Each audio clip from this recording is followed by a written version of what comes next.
How to split screen in CapCut PC. Open CapCut and start a new project. Import the videos or images you want to use for split screen effect. Drag and drop your media clips onto the timeline. Now adjust the position.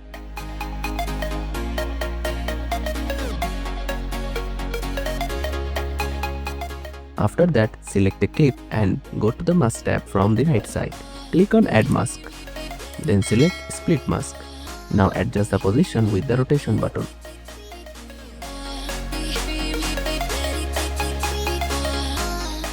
Click and drag to increase the video clip area.